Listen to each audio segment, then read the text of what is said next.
दोस्तों नमस्कार, कैसे हो आप सभी लोग। आशा करता हूँ कि आप सभी अच्छे हैं और आप सभी लोगों की तैयारी बहुत बढ़िया तरीके से चल रही होगी। देखिए दोस्तों, ये वीडियो बहुत इंपॉर्टेंट आप लोगों के लिए, विशेष तौर पर जो दिल्ली पुलिस कांस्टेबल की तैयारी कर रहे हैं उन लोगों के लिए बहुत ही इंपॉर्टेंट ये वीडियो है। और मैं समझता हूँ उन सभी लोगों को ये वीडियो शेयर कर देनी चाहिए, आप लोगों को जो दिल्ली पुलिस कांस्टेबल की तैयारी कर रहे हैं। देखिए, इसमें मैंने कैसे कैसे तैयारी करी थी, किन बुक को मैंने फॉलो किया था, हालांकि मैं ऑलरेडी बता चुका हूँ बुक्स के बारे में, लेकिन एक बार फिर से मैं इसमें जिक्र कर दूंगा।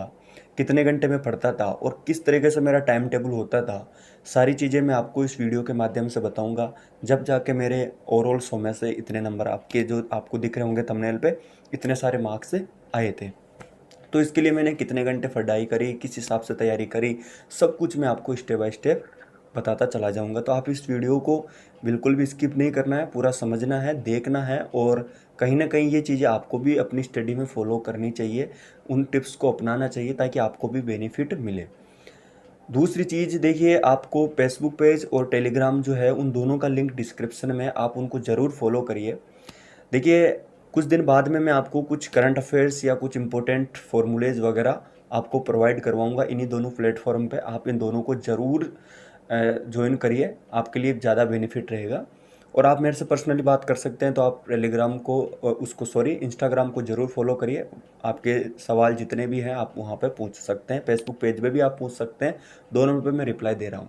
बाकी आप कमेंट में भी अपने सवाल पूछ सकते हैं, सभी के मैं रिप्लाई देता हूँ, आप खुद देख सकते हैं जाके। देखिए दोस्तों, होता क्या है कि आप बहुत मेहनत करते हैं, रात और दिन मेहनत करने में लगे रहते हैं, लेकिन आपको पता नहीं होता कि हमें एक्चुअल में मेहनत करनी कैसे है, कैसे अपने आप को एक सही डायरेक्शन में लाना है ताकि मैं सिलेक्शन ले सकूं। तो कहीं ना कहीं ये बारीकी जो जो चीज़ें हैं वो आपसे मिस हो जाती है, आप उनको भूल जाते हैं और आप केवल किताबों के रट्टों में पीछे पड़े जाते हैं। उसने भी बुक बता दी वो भी पढ़ ली, इसने भी बता दी वो भी पढ़ ली, लेकिन आपकी एक कमजोरी, देखिए मैं भी करता था और आप भी करते होंगे, कभी भी हम एक बुक को कंप्लीट नहीं पढ़ते, और ये हमारी सबसे बड़ी कमजोरी है। हमें एक बुक कंप्लीट पढ़नी चाहिए। मैं तो बोलता हूँ कि आप दो बुक पढ़ने से अच्छा है कि आप एक ही बुक को दो बार पढ़ लें, ये आपके लिए ज़्यादा बेनिफिट रहता। और आज तक का इतिहास यही है, जितने भी लोग सफल हुए हैं आप उनसे ज़रूर जाके सवाल करिए, उन्होंने अलग अलग बुकें नहीं पढ़ी, उन्होंने एक ही बुक को दो या तीन चार बार अच्छे से उनको घोटा है, पिया है, रटा है। देखिए, पीने का मतलब ये नहीं है कि आप किताब को पी जा, मतलब समझा है, चीज़ों को पढ़ा है, ठीक है।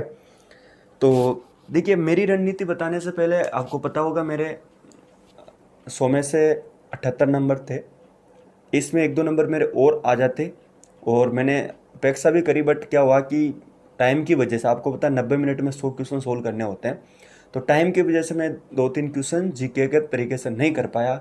कुछ करंट अफेयर्स के क्वेश्चन थे जो मेरे गलत हो गए, हालांकि 80 प्लस स्कोर हो सकता था, बट नहीं हुआ, लेकिन फिर भी मेरा फाइनली सिलेक्शन हो गया था। क्योंकि आपको पता है 100 में से 76 पे 76 पे ओबीसी की कट ऑफ लगी थी और 77 पे जनरल की कट ऑफ लगी थी, ठीक है। तो मेरे 78 मार्क्स थे, तो आप समझ सकते हैं फाइनल सिलेक्शन हो चुका है। तो अब आज देखिए मैं बताता हूँ फिर मेरी जर्नी, सब कुछ समझने वाली बात है। सबसे पहले तो मैं मेरी बुक्स आपको बता देता हूँ। देखिए, मैंने कुछ नहीं किया, एक तो आर एस अग्रवाल की बुक मैंने फॉलो करी थी, केवल एक बुक फॉलो करी थी, और मैंने कोई कोचिंग वोचिंग भी नहीं ली कि भाई मैं किसी कोचिंग में, क्या मैंने उन्हीं क्वेश्चनों को बारी बारी से निकाला, क्योंकि मैं मैथ बैकग्राउंड से था, तो कहीं ना कहीं मुझे मैथ में बेनिफिट मिल गया था। तो आपको क्या करना पड़ेगा कि एक आर एस अग्रवाल की बुक आप अगर परचेज करना चाहे तो कर सकते हैं। देखिए, वो सफिशेंट होती है दिल्ली पुलिस कांस्टेबल की, आपको कोई किरण की या प्रीवियस ईयर के क्वेश्चन निकालने की इतनी ज़रूरत नहीं होती। 15 नंबर लाने के लिए आपको एक स्मार्ट रणनीति के साथ आप R S Agarwal book follow कर सकते हैं, मेरा मानना यह है। बाकी आप अपने हिसाब से कुछ भी पढ़ सकते हैं। तो आर एस अग्रवाल की बुक मैंने फॉलो करी थी, उसके क्वेश्चंस मैंने लगाए थे, इसके अलावा मैंने कोई क्वेश्चंस नहीं लगाए अदर कहीं से भी, ठीक है। इसके अलावा रीजनिंग के लिए मैंने, हालांकि मैं आपको बताता हूँ कि प्रीवियस ईयर के क्वेश्चन लगाना चाहिए, लेकिन उस टाइम पे प्रीवियस ईयर के क्वेश्चन इतने मुझे मिले नहीं, क्योंकि मैं राजस्थान का रहने वाला हूँ, तो वहाँ पे कई सारी चीज़ें होती है, नहीं मिल पाए। और तो इसलिए मैंने एक यूएस शेखावत की बुक किसी गुरुजी ने मुझे बताई थी, तो मैंने केवल वो एक बुक फॉलो करी थी, यूएस शेखावत की रीजनिंग की बुक। हालांकि अब क्या होता है कि यूएस शेखावत की जो रीजनिंग की बुक होती है उसमें वो छोटे एग्जामों के लिए सफिशिएंट होती है, लेकिन आपको ओवरऑल अच्छी तैयारी करनी पड़ेगी रीजनिंग के लिए। तो आप प्रीवियस ईयर के क्वेश्चंस या कोई अदर रीजनिंग की कोई भी बुक लगा सकते हैं। ज़्यादा प्रीवियस ईयर क्वेश्चनों पर ध्यान दीजिए, वो ज़्यादा फायदे में रहेगी, आपको एक आइडिया मिल जाएगा। आपको पता है पिछली बार जो एग्जाम हुई थी उसमें फिगर से रिलेटेड बहुत ज़्यादा क्वेश्चन थे, ठीक है। कई चैप्टर तो ऐसे थे जिनमें से एक क्वेश्चन भी नहीं आए, ठीक है। तो मैंने वो बुक फॉलो करी थी। इसके अलावा जीके के अंदर मैंने लूसेंट बुक पढ़ी, ईमानदारी से बताता हूँ, लूसेंट के अलावा मैंने कुछ नहीं पढ़ी। मैंने उसी बुक को कम से कम 3-4 बार पढ़ दी होगी, ज़्यादा ही मानो आप। उसकी ये हालत कर दी थी मार्कर से मैं कि मैं समझ नहीं पा रहा हूँ कि उसमें रेड मतलब पीले, लाल, ब्लैक सारे कुछ उसमें मैंने इस हालत कर दी थी कि कुछ समझ नहीं पाया। अगर कोई दूसरा बंदा उसको पढ़ना शुरू करे तो वो उसको समझ नहीं आएगा। पेन से अब मेरी भाषा में उसके शॉर्ट नोट्स मैंने वहीं बना दिए, ठीक है। तो मैंने लूसेंट की बुक पर वो करी थी। इसके अलावा करंट अफेयर्स के लिए मैं क्या करता था, सबसे इम्पोर्टेंट, मैं करंट अफेयर्स को कभी हल्के में नहीं लिया। हालांकि सभी बोलते थे कि 5 या 6 क्वेश्चंस आएंगे करंट अफेयर्स के, लेकिन मैं जब से तैयारी करता था, मेरा इंटरेस्ट होता था करंट अफेयर्स में, तो मैं डेली पढ़ता था। तो मैं क्या करता, कई एजुकेशन ऐप होते हैं उनमें मैं 10-5 क्वेश्चन मॉक लगा लेता था, उनसे 10-5 क्वेश्चन करंट अफेयर्स के लगाता और डेली उनका मॉक भी दे लेता, ठीक है। वो अच्छा, कई सारे ऐप हैं जैसा आप कोई भी लगा सकते हैं। जैसे ऑनलाइन तैयारी पे मैं ज़्यादातर उसी को फॉलो किया था, तो मैंने उस पर कई सारे मॉक लगाए थे, ठीक। अब इसके अलावा फिर क्या होता था, मैं एक मंथली मैगजीन थी वो मैं लाता और उसको पढ़ता था, ठीक है। उसमें मैं करंट अफेयर्स लगाता। लेकिन आजकल तो इतनी मार्केट में अच्छी अच्छी बुक आती है, इतनी अच्छी अच्छी मैगजीनें आती हैं जो बहुत अच्छी है आप लोगों के लिए, आप उनको परचेज कर सकते हैं, ठीक है। मैं बता दूंगा उनके बारे में। लेकिन अभी क्या करना है आपको, एक बार अपनी लूसेंट बुक कवर करनी है प्रॉपर तरीके से। एक बार आपके आर एस अग्रवाल का, ये आर एस अग्रवाल मैथ की बुक खत्म हो जाए, एक बार आप रीजनिंग के जो पूरा सिलेबस है वो कंप्लीट कर लो, ठीक है। ये 4-5 चीज़ें मैंने फॉलो करी थी और मैं वीकली टेस्ट देता था, ये मेरी आदत थी। वीकली मैं टेस्ट देता था और मैं ऑनलाइन तैयारी पे ही वीकली टेस्ट देता था। उस टाइम पे उसके कुछ प्रैक्टिस सेट फ्री थे, तो वो मैंने ले लिए थे और उस पर मैंने मॉक टेस्ट लगाए ज़्यादातर ऑनलाइन तैयारी पे। आप कई बार पूछते हो सर आपने कौन सी साइट पे मॉक टेस्ट लगाए, तो मैं ऑनलाइन तैयारी पे ही ज़्यादातर अपने मॉक देता था, उससे मुझे पता चलता रिजल्ट का। लास्ट में फिर क्या हुआ, मैं कुछ केडी के भी लगाता, लेकिन केडी में क्या होता था कि उसमें जो जीके वाला पोर्शन था वो एसएससी वाला जीके का पोर्शन पुराने क्वेश्चन डाल देते और लूसेंट में वो क्वेश्चन मैच नहीं होते, तो वो गलत थी। केडी में इतना टफ जीके डाल दिया, बहुत टफ जीके डाल दिया, तो हो ही नहीं पा रहा था वो लोगों से, ठीक है। उस पर भी मैंने लगाया। तो जब मैं मॉक देता था तो मेरा अच्छा स्कोर था, मैं उसको एनालिसिस करता था कि कहाँ कौन सा टॉपिक मेरा मिस हुआ। ज़्यादातर मेरे से कैलकुलेशन में मिस्टेक हुई, तभी तो मैं आपको बताता हूँ कि आपको कैलकुलेशन पे ज़्यादा फोकस करना पड़ेगा, ठीक है। कैलकुलेशन जितनी ज़्यादा आप कर लोगे उतना ही ज़्यादा आपको बेनिफिट मिलेगा। मेरे कॉन्सेप्ट ऑलरेडी सारे क्लियर थे, रीजनिंग में ऑलरेडी सारे कॉन्सेप्ट क्लियर थे, जीके में भी, करंट में भी, सब में सारे ठीक था। बस मिस्टेक होती थी मेरे को से केवल कैलकुलेशन में। मैं पास्ट करने के चक्कर में, क्योंकि टाइम कम होता है, 90 मिनट में 100 क्वेश्चन सोल्व करने होते हैं एक्यूरेसी के साथ में, तो उसके चक्करों में मैं पास्ट करता और वहाँ में कैलकुलेशन में मेरे ख़राब हो जाते। फिर मैंने इस पर बहुत ज़्यादा काम किया, तो कैलकुलेशन पर आपको काम करना पड़ेगा, ठीक है। तो ये कुछ इस प्रकार से मैंने बुक फॉलो करी थी। अब मैं पढ़ता कैसे था, कैसे मेरा क्या होता था, देखिए मैं रात को बिल्कुल भी नहीं पढ़ता, मेरे से रात को अभी भी पढ़ाई नहीं होती, मैं ओनली दिन में ही पढ़ सकता हूँ। रात को मेरे से कई लोग ऐसे होते हैं जो दिन में सोते हैं रात को पढ़ते हैं, लेकिन मैं ऐसा नहीं था, मैं केवल दिन में पढ़ता था। मैं दिन में सुबह जल्दी उठता था, 10-5 मिनट कपालभाति, 5-7 मिनट अनुलोम विलोम, और ये आपके माइंड के लिए इतने ज़रूरी हैं कि अगर आप 10 मिनट अनुलोम विलोम कर लो, सच बता रहा हूँ, 10 मिनट आप अनुलोम विलोम कर लो ऐसे,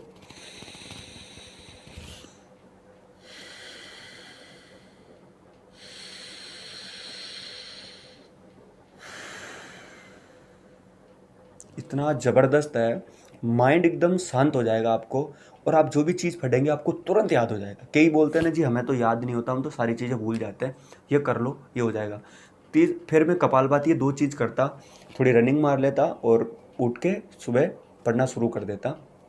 ईमानदारी से बताता हूँ, सबसे ज़्यादा जो मैंने तैयारी फोकस दिया था वो जीके पे दिया था, क्योंकि इसके 50 क्वेश्चन आने थे और मैथ मेरी ठीक थी, रीजनिंग में कर ही लेता था, तो ज़्यादा मुझे जीके पे फोकस करने की ज़रूरत पड़ रही, तो मैंने सबसे ज़्यादा जीके पे फोकस किया था। और इस हिसाब से मैंने सबसे ज़्यादा फोकस जीके पे के साथ साथ रीजनिंग को भी दिया, क्योंकि दूसरे नंबर पे इसका पोर्शन आता है। तो मैं क्या करता था, सुबह स्टार्टिंग में जब मैं उठता 7 बजे में जब पढ़ाई शुरू करता, तो उस पीरियड के दौरान देखिए कई लोग 4 बजे भी, 5 बजे नहीं, मैं तो सुबह आराम से सूरज होने के बाद में ही पढ़ता और शाम तक कंटिन्यू पढ़ता, बीच में खाना खाता, इतना ही बस। आपको सही बताता हूँ, 2-2 दिन से तो मैं नहाता, यानी नहाने का काम करता 2 दिन से कि एक बार नहाना पड़ेगा जी। बिल्कुल इस पे भी मैं दिन का टाइम बिल्कुल ख़राब नहीं करता मैं, ठीक है। रात को प्रॉपर नींद लेता, दिन में पढ़ता। तो मैं सुबह 7 बजे से लेकर लगभग 10, साढ़े 10 या 11 बजे तक मैं जीके पढ़ता, उसी में मैं करंट अफेयर्स पढ़ता। फिर बाद में मैं 1-2 घंटा के लिए थोड़ा सा मतलब ऐसे इधर उधर टहलने में, खाना खाने में फ्री होता था। फिर मैं वापस मैथ के क्वेश्चंस लगाता। मैथ के क्वेश्चंस में कैसे लगाता था कि मैं क्या करता, RS अग्रवाल का जैसे मैंने नंबर सिस्टम पढ़ा, तो मैं मैथमेटिक्स से था, तो मैथ बैकग्राउंड ठीक होने की वजह से मैं डायरेक्ट क्वेश्चन को देखता, उसका सॉल्यूशन देखना। फिर मैं क्या करता, उन क्वेश्चनों का शॉर्ट बनाने लग गया। फिर मैं कुछ यूट्यूब पे वीडियो देख के उनके और शॉर्ट मेथड बना दिए, है ना। इस हिसाब से मैंने मैथ के अपने क्वेश्चन लगाता गया। कैसे, वापस बताता हूँ। क्वेश्चनों को देख लिया मैंने कि कौन सा क्वेश्चन है, उसका पीछे सॉल्यूशन देख लिया। सॉल्यूशन आपको पता है कितना बड़ा है, बहुत सॉल्यूशन है। उस सॉल्यूशन से नहीं करता मैं, मेरे खुद के सॉल्यूशन से करता। तो फिर अगर कोई कॉन्सेप्ट मुझे समझ में नहीं आता, मैं उसको यूट्यूब पे देख लेता, ठीक है। उस हिसाब से मैंने उनको कवर किया। कुछ इंपॉर्टेंट पॉइंट है, उनको अलग से बुक बना ली और उसमें मैंने नोट उनको करता चला गया। और इस हिसाब से मैंने एक बार पूरी सोल्व कर दिया RS अग्रवाल के। पूरे क्वेश्चन मैंने कभी सोल्व नहीं किए। एक चैप्टर से मुश्किल से 50 क्वेश्चंस लास्ट इतने ही सोल्व किया था, 50-60 क्वेश्चन, इससे ज़्यादा मैं सोल्व नहीं करता था, ठीक है। तो और ज़्यादातर वो जो SSC में क्वेश्चन पूछे गए, रेलवे में क्वेश्चन पूछे गए, उन्हीं को सोल्व करता मैं। जो क्वेश्चन नहीं पूछे गए थे उनको मैंने सोल्व नहीं किया उसमें से, ठीक है। इसी तरीके से मैं रीजनिंग में सोल्व किया। रीजनिंग में सारे कॉन्सेप्ट समझता गया, उनकी वीडियो देख लेता जो कॉन्सेप्ट समझ में नहीं आया, और इस हिसाब से जो साइंस है और जो लूसेंट वाला पोर्शन है, वो तो ऐसा रट्टाबाज थी, वो कभी मेरे को याद नहीं हो, बट मैंने उसको समझने की कोशिश करी। जब 4 ऑप्शनों में से 3 ऑप्शन की बात आती, तो मैं उनको आराम से एलिमिनेट कर देता और सही आंसर पे पहुंच जाता। इसी तरीके से मैंने 3-4 बार लूसेंट को पढ़ दी। इस तरीके से मैं सिलेबस कवर किया और वीकली में टेस्ट देता था, और इस हिसाब से मेरा अच्छा रिजल्ट रहा। और लास्ट में जब मेरा पेपर हुआ तो मेरे अच्छे मार्क्स आए। और हालांकि 1-2 क्वेश्चन और 1-2 नंबर और बढ़ सकते थे, बट कारणवश नहीं हो पाया। कई बार हम होपलेस भी हो जाते हैं एग्ज़ाम में, तो वो नहीं होना। वो भी आप आदत बनाओ अनुलोम विलोम करने की, आपकी आदत ऐसा नहीं हो पाएगी। वीकली टेस्ट दोगे, इससे फ़ायदा मिलेगा आपको। या मंथली टेस्ट दे सकते हो, अभी आपको वीकली या मंथली टेस्ट देने की कोई ज़रूरत नहीं है। एक बार सिलेबस कंप्लीट करो, उसके बाद में देना, ठीक है।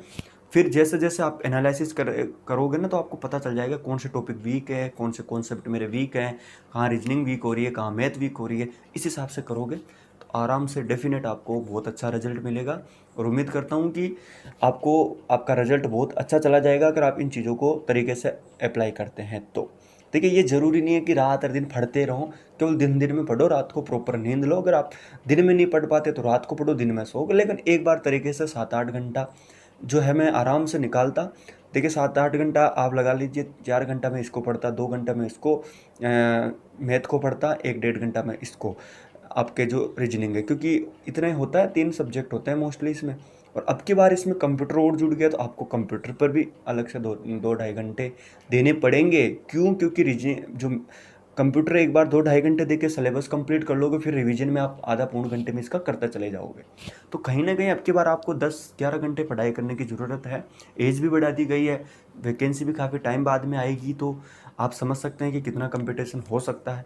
तो ये सारी चीज़ अभी से आपको फॉलो करनी पड़ेगी, और खुद की रणनीति बनाइए, कभी भी दूसरों की रणनीति पे टिके नहीं, ठीक है। मैंने किसी की रणनीति को फॉलो नहीं किया था, मेरी खुद की थी, और मैंने इसी तरीके से पढ़ाई करी थी। और मैंने ये सोच के पढ़ाई करी थी कि एक बार चाहे जॉब लगूँ या ना लगूँ, लेकिन एक बार इतनी मेहनत कर लूँ कि लास्ट में मुझे ये पछताना ना पड़े कि यार काश मैं उस दिन मेहनत कर लेता, ठीक। तो ये मेहनत आपको ऐसी करनी है। एक बार झोंक दो अपने आप को, एक बार झोंक दो, सफल हो जाओगे, सच बता रहा हूँ। एक बार झोंक दो तन मन से, ठीक है। चलिए, इस वीडियो में इतना ही। अगर आपको अच्छा लगा तो चैनल को ज़रूर सब्सक्राइब करिए, इसको शेयर भी करिए, लाइक भी करिए, कमेंट भी करिए, ठीक है। तो दूसरे वीडियो में मिलता हूँ, तब तक के लिए जय हिंद, वंदे मातरम।